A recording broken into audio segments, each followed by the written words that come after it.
गांव के एक कोने में एक बहुत छोटा सा घर था। मिट्टी की दीवारें थीं, जिन पर बरसात में सीलन उतर आती थी। ऊपर टीन की छत थी, जो धूप में तपती और बारिश में शोर मचाती थी। उसी घर के बाहर हर सुबह एक लड़का दिखाई देता था। उसका नाम अमन था। अमन की उम्र ज्यादा नहीं थी, लेकिन उसकी आंखों में बचपन नहीं था। वहां जिम्मेदारी थी और थकान भी। अमन रोज सुबह 4 बजे उठता था। जब पूरा गांव सो रहा होता, तब वह चुपचाप उठता, मुंह धोता और सीधे चाय की दुकान की तरफ चल देता। चाय की दुकान पर उसका काम था चूल्हा जलाना, गिलास धोना, ग्राहकों को चाय देना और कई बार ताने भी सुनना। सुबह 8 बजे तक वही अमन अपनी पुरानी फीकी पड़ चुकी स्कूल की यूनिफॉर्म पहनता और सीधे स्कूल चला जाता। स्कूल में अमन पिछली बेंच पर बैठता था। किताबें पुरानी थीं, कॉपी आदि भरी हुई थी, लेकिन उसका दिमाग तेज था।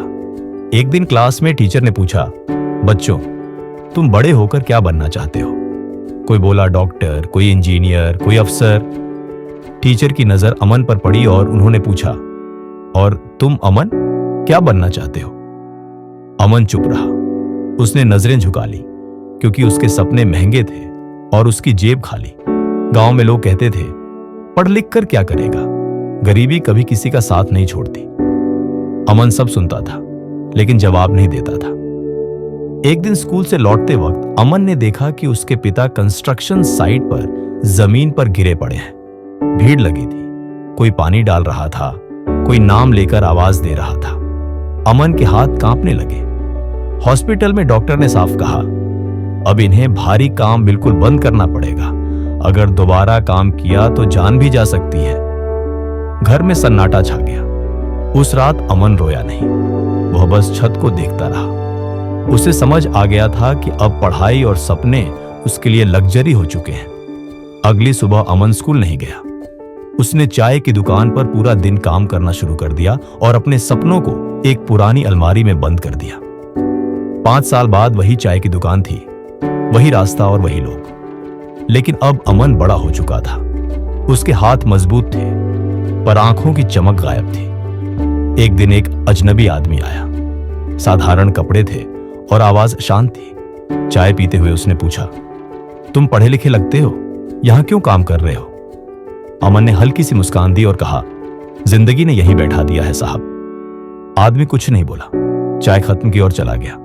अगले दिन वह फिर आया और जाते जाते अमन के हाथ में एक पुरानी किताब रख दी।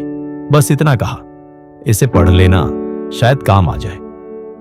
उस रात गांव में बिजली नहीं थी। अमन ने मोबाइल की टॉर्च जलाई और किताब खोल ली। हर पन्ने के साथ उसे अपना पुराना सपना याद आने लगा।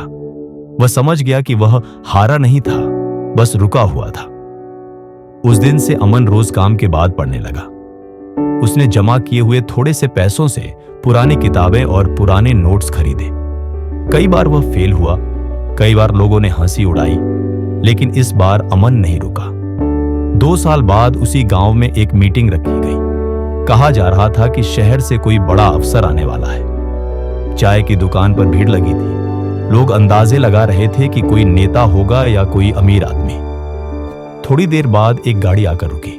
साफ सुथरी थी, लेकिन दिखावे से दूर। दरवाजा खुला और जो बाहर उतरा, उसे देखकर लोग एक दूसरे का मुंह देखने लगे। वह अमन था। साधारण कपड़े, शांत चेहरा, लेकिन आंखों में वही आत्मविश्वास था जो अब किसी से डरता नहीं था। अमन ने माइक लिया और कहा, मैं कोई बड़ा आदमी नहीं बना हूं, मैं बस इतना बना हूं कि अब हालात मुझसे बड़े नहीं रहे। तभी वह अजनबी आदमी आगे आया, जिस आदमी ने कुछ साल पहले अमन को एक किताब दी थी और बताया गया कि वही उस कंपनी का मालिक था। और अमन अब उस कंपनी में एक जिम्मेदार पद पर था, जहां फैसले उसकी सलाह से होते थे। गांव के वही लोग जो कहते थे कि गरीबी कभी साथ नहीं छोड़ती, आज खामोश खड़े थे। अमन ने पीछे मुड़कर अपनी पुरानी चाय की दुकान को देखा। एक पल रुका और मन ही मन कहा, यहां से चला था, पर इसे कभी भूलूंगा नहीं। कुछ लोग हालात से हार जाते हैं और कुछ लोग हालात को अपनी पहचान बना लेते हैं। गरीबी ने अमन को रोका नहीं, बस उसे तैयार किया था। और याद रखिए, हालात कभी भी इंसान से बड़े नहीं होते।